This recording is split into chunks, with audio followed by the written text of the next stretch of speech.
नमस्ते, म गोविन्द्र। आज म एउटा कविता वाचन गर्न गइरहेको छु।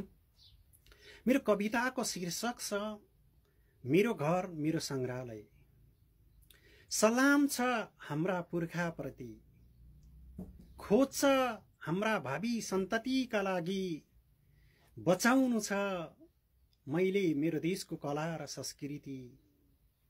लागि पर्नु छ यहाँ इतिहास बचाउनु छ, बाँच्नु छ कसीको डोरी। नेपाली पहिचान चिनाउनु छ, हो त्यसैका निम्ति मेरो घर संग्रहालय बनाउनु छ। हो त्यसैका निम्ति मेरो घर संग्रहालय बनाउनु छ।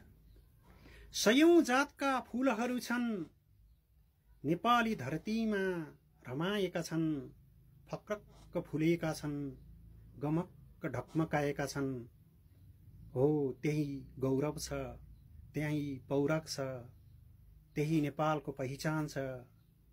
ती र त्यस्तै बचाउन हो मेरो घर संग्रहालय बनाउनु छ। हो मेरो घर संग्रहालय बनाउनु छ।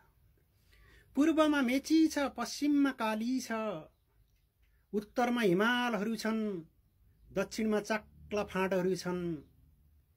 यिनै हुन् हाम्रा पहिचान, यिनै हुन् हाम्रा शिर, यिनै हुन् हाम्रा अस्तित्व। हो त्यसैका निम्ति मेरो घर संग्रहालय बनाउनु छ। हो त्यसैको निम्ति मेरो घर संग्रहालय बनाउनु छ। जय कला संस्कृति। धन्यवाद।